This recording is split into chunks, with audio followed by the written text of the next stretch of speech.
بلغ الأولى بكماله كشف الدجى بجماله حسنت جميع خصاله صلوا عليه وآله صلوا عليه وآله. خواهش ها و هواهای نفسانی انسان آنقدر به خود وامه داره که بالکل دگرگون میبینه، چون طبیعت او مریض شده، ماهیت و هویت او از دست رفته. شخصی که مریض شد فساد را صلاح تلقی میکنه و شر را خیر تلقی میکنه. اینجایی که او در منجلاب فساد گیر مانده و بالکل به صلاح و فلاح و رستگاری اخروی رسیده نمیتونه. جناب حضرت شقیق بلخی رحمه الله می‌فرماید که اسباب فساد در عالم چند چیزه. به طور خلاصه یکی فساد، دیگری افساد، یکی ضلالت، دیگری اضلال. همونطوری که از اختلاف بابی معلوم میشه، باب افعال چون از مزیدات از معنای او هم زیادت داره،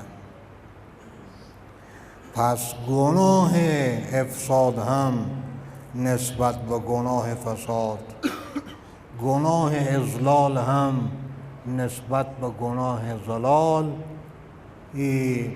خیلی بیشتر می باشه. طوری که هدایت نسبت به اهتدا فرق میکنه. یک شخص هدایتگر ثواب او خیلی بیشتره نسبت به یک شخص هدایتمند و صاحب اهتدا و مهتدی. پس یکی اسباب فساد شخصیه، دیگری اسباب فساد عامه. اگر فساد شخصی باشه، ضرر او هم شخصیه، با خود همون شخص ضرر میرسه. اما اگر فساد عامه شد، فساد عمومی شد، اونجایی که ضرر او هم عامه می باشه، ضرر او هم فاش می باشه. فساد خاص، فساد شخصی برگرفته از چند چیز می باشه. یکی ضعف نیت نسبت به عمل آخرت.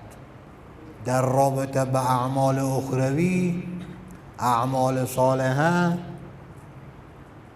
نیت ها هنگامی که ضعیف بشه، نیت که ضعیف شد، به سوی عمل شخص بالکل رغبت نمیکنه،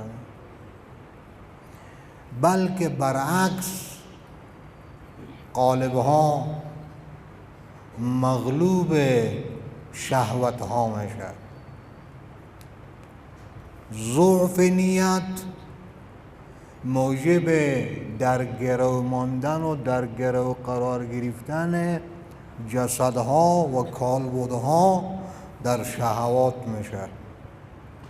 به جایی که عمل آخرت نفر دنبال بکنه، میره به طرف برآوردن لذتها و شهوتهای دنیوی. هنگامی که شخص را هوا در بر گرفت، به هوی میره، میفته که پایین، بظاهراً او یک تبختر پیدا میکنه و یک نوع تجبر پیدا میکنه، چون او را هوا در بر گرفته و هوا بر او غلبه کرده، یعنی خواهشات نفسانی. هوا مستلزم هوی و هاویه، مستلزم آتش جهنم دیگه. پس ضعف نیت نسبت به آخرت،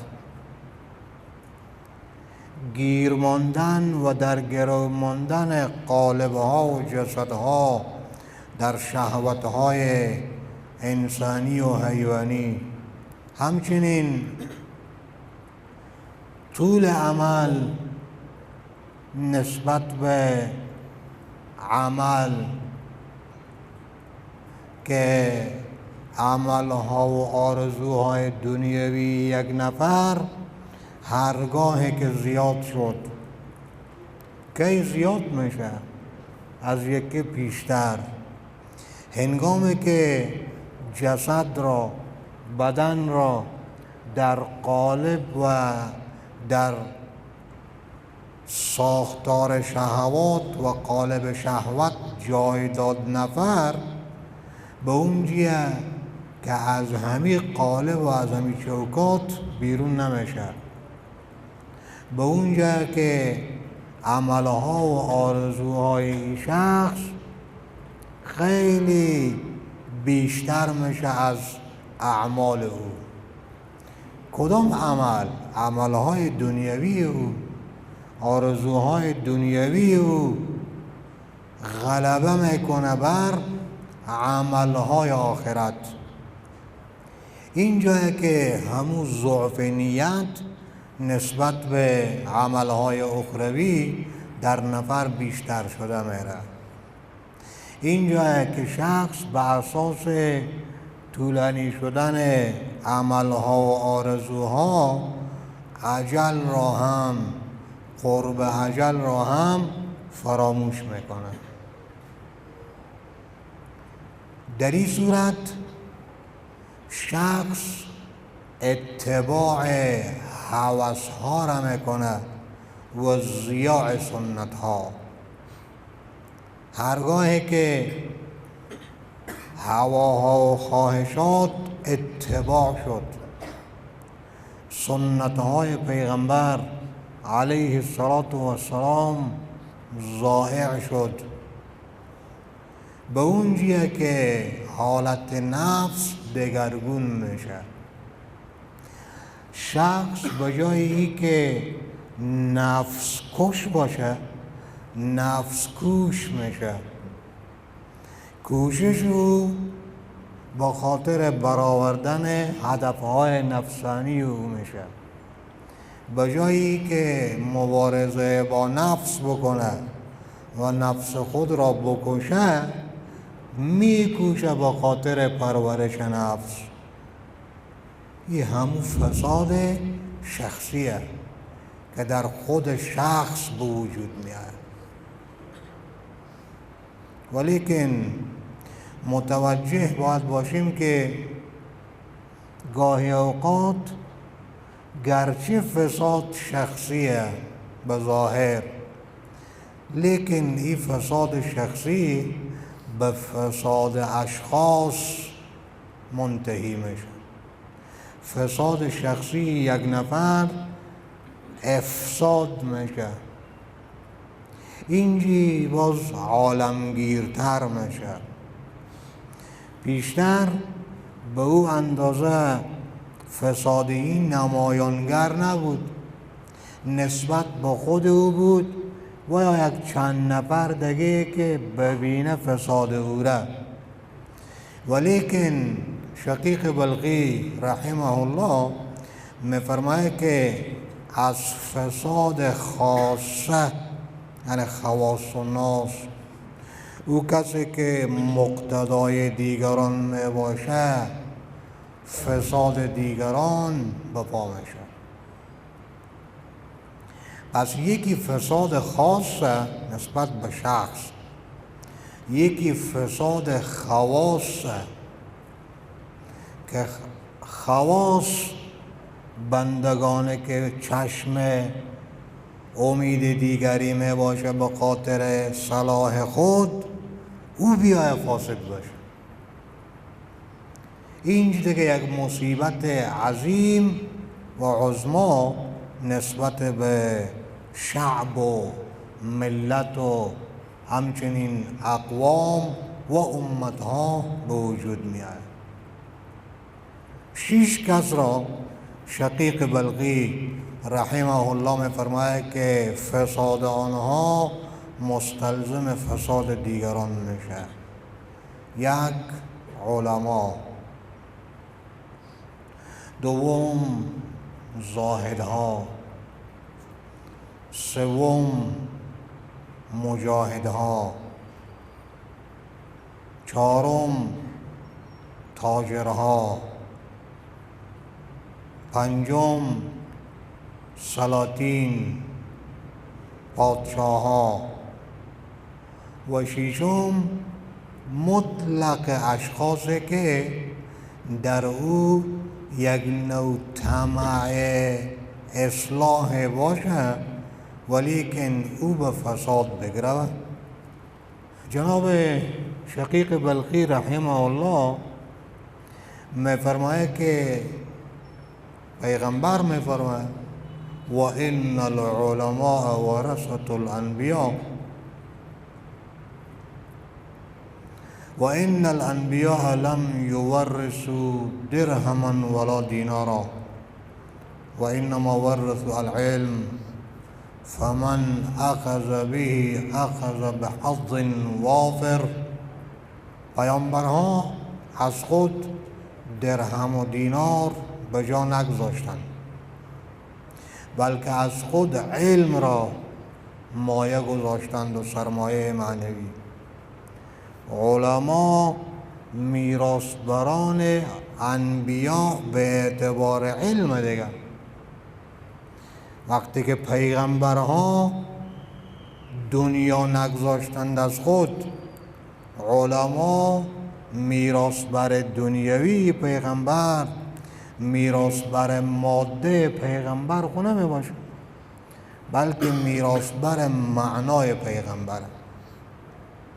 لحاظا اگر عالم بیاید طمع درهم و دینار در او پیدا باشه، عالم در او طمع دنیا به وجود بیاید، او کی باز میراثبر پیغمبر علیه السلام گفته میشه. هنگامی که عالم طمعگار دنیا شد، عالمی که وارث پیغمبره، چشم امید دیگرانه که او بیاید دیگران را، طامعین را اصلاح بکنه، پس خود این نفر وقتی که گندیده شد، وقتی که طمع دنیا در او موجود شد، شخص طامع که دیگران باشه، او به کی اقتدا بکنه؟ به خاطر زدودن طمع. عالمی که میراث او درهم و دینار نبود، او رفت به پی درهم و دینار، او بنده درهم و دینار قرار بگیره، پس از یکی دیگه این طمعگار دیگر را، این شخص که از علم بیخبر می باشه، این را باز کی بیا از طمع دور نگه داره وقتی که مقتدای خود را میبینه طامع شده. سلطان چوپان رعیت می باشه و رعیت از دست گرگ نجات میده، اما اگر سلطان خود او گرگ شد، خود او رعیت را میخوره و هلاک میکنه، پس شقیق بلقی میفرماید که با گرگ چیز نمیمانه دیگر.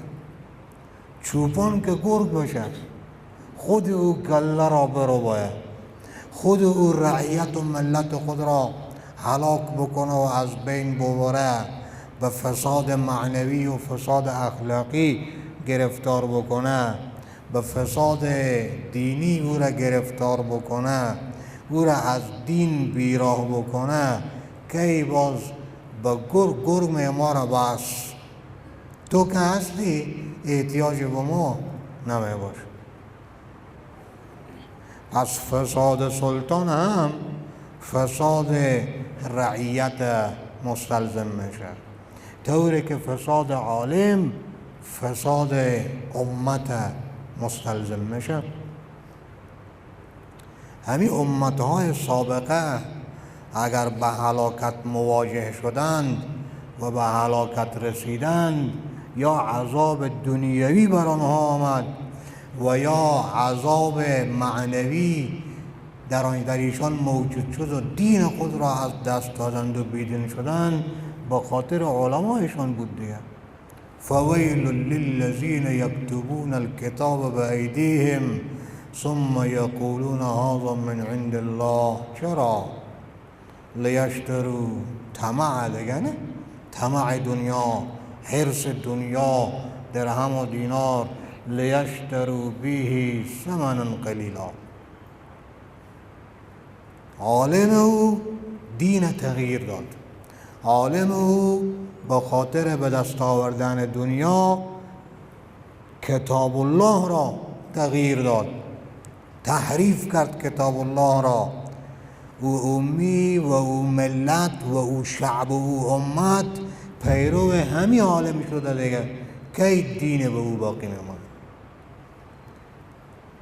پس سلطان مرتبه او شاید کمتر باشه، زیرا سلاطین به یک محدوده خاص جغرافیایی حکومت میکنه، لیکن عالم دین پیغمبر علیه السلام ای بر امت حکومت میکنه.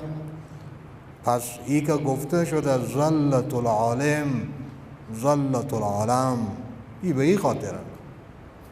درست سلطان هم فساد او فساد به بار میاره، لیکن فساد عالم افساد عالم میباشه، عالم در میده، عالم به آتش میکشه. و همچنین زاهد پادشاه روی زمین در حقیقت، به هر جا جای اویه، پادشاه میگه به هر جا جای اویه، سنگ بالشت اویه و زمین گهواره او و فراش او میباشه. هیچ پریشانی دنیوی به او رخ نمیده. چرا؟ زیرا او رغبت عن دنیا کرده، اعراض از دنیا کرده. اما اگر نفر اسم زاهد به خود میگیره و در حقیقت متزهد میباشه، او به دنبال دنیا بره، چشم او به جیب و مال دیگری باشه، که دیگه باز راغب الی دنیا اصلاح باشه. زاهد عن دنیا که دور باشه، زهد را وسیله به دست آوردن دنیا قرار بده، اسم زهد و زاهد بد بکنه، پس افسوس به حال او راغب الی دنیا. وقتی که زاهد ما چنین شد، زاهد ما رو به میخانه کرد، رو به طرف دنیا کرد، پس او یکی دیگه به طریق اولا فساد او بیشتر میشه. از فساد دیگری سرچشمه میگیره و رشد و نمو میکنه. تاجر امین خدای بر روی زمین. هرگاهی که تاجر خیانت بکنه، خائن، با خاطر برگشتن از خیانت، او به کی اقتدا بکنه؟ التاجر الصدوق الامین المسلم مع الشهداء یوم القیامه. در یک حدیث مبارک به این الفاظ می باشه. وقتی که در او خیانت و غش و فریبکاری و تزویر و مال غلط خود را بر دیگران به قیمت گرانتر فروختن باشه، پس خائن را چه کسی اصلاح بکنه؟ امین که خائن شد، امانتدار که بیا خیانتکار باشه، خیانتکار رو باز که اصلاح بکنه. مجاهد هم هنگامی که مترفه باشه، هنگامی که صدرنشین و چوکی طلب و چوکی نشین باشه، مجاهدی که او مهمان خدایه، به هر جا او که سیاحت میکنه به خاطر جهاد، او را گفته میشه مهمان پروردگار.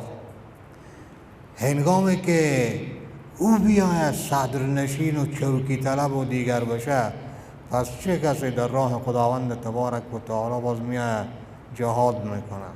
آیا از این مترفیین دیگه طمع می باشه به خاطری که در راه خدا بیاید جهاد بکنه؟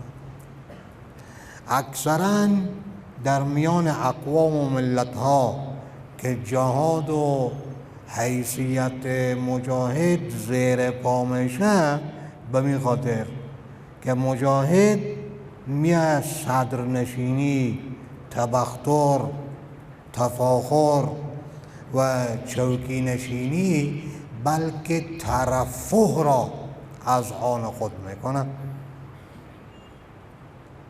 همین مجاهدهای سابقه را در نظر بگیریم، این به فکر زوال نمی آیه همو مضمون جهاد، معنای جهاد. پیشتر جیب خالی بود، پا لغ بود، ولیکن حال که هست تمام بانک های جهان پر شده از پول او. ترفعی که او داره دیگه کس بالکل به او ترفع شاید خواب زورم نبینه که برسه. این که باز میتونه که در راه خداوند تبارک و تعالی جهاد بکنه. پس فساد مجاهد فساد دینی را برای ملت برمغان میاره، ذلت برای ملت برمغان میاره. اینا همون خواص امت پیغمبر علیه السلام، عالم، زاهد یعنی صوفی به اصطلاح، سلطان، تاجر، مجاهد، اینا خواص امت که یک مشت می باشد در برابر دیگران. هر کدوم از اینا که در او فساد آمد، در او طمع آمد، در او دنیا پرستی آمد، در او خیانت آمد و در او رغبت به طرف دنیا آمد، فساد او فساد دیگران را هم مستلزم میشه که این افراد جرم آنها بیشتر نسبت به جرم دیگران. پس شقیق بلقی رحمه الله میفرماید که باید کوشید که راه قناعت را از آن خود بکنه نفر. هرچه که از راه حلال به دست آمد بخور، به فکر این و آن نباش. هرچه که از راه حلال آمد بپوش، به فکر پوشاک آنچنانی نباش. و در مورد خود به تقسیم خدا راضی باش. این را قناعت گفته میشه. این کسایی که پیشتر تیر شد چون قناعت از دست میده، حرص در آنها موجود میشه، کاش که به فساد خود او منتهی میشد. نه، یشترون الضلالة و یریدون ان تضلوا السبیل. فساد او فساد دیگران را در بر میگیره. چشم دیگران چون به او دوخته می باشه، پس به فساد شخصی او نگاه نمیکنه، بلکه فساد او را سرمشق زندگی خود قرار میده. یکی از جمله اسباب فساد همیه که متأخر خطای متقدم را شریعت خود، منقبت خود، راهکار خود قرار بده. فلان مولوی سبه نمیبینی چنین میکنه، ما هم بدنبال او. فلان زاهد نمیبینی که طامع نباشه، پس ما هم بدنبال او. فلان تاجر نمیبینی چنین میکنه، پس ما هم چنان میکنیم، از ما گله نباشه. این جایی که فساد در عالم پخش میشه. به امیدی که خداوند تبارک و تعالی ما و شما را از جمله صلحای امت پیغمبر علیه السلام قرار بده، قناعت را از آن ما و شما بکنه، کوشش های بیجا به خاطر رسیدن به چوکی ها و جاها در هدف ما و در خاطر ما و شما نگذره، زیرا همین کوشش ها به خاطر رسیدن به جایهای مادی انسان از راه دین دور میکنه. و صلی الله تعالی علی خیر خلقه محمد و علی آله و صحبه اجمعین.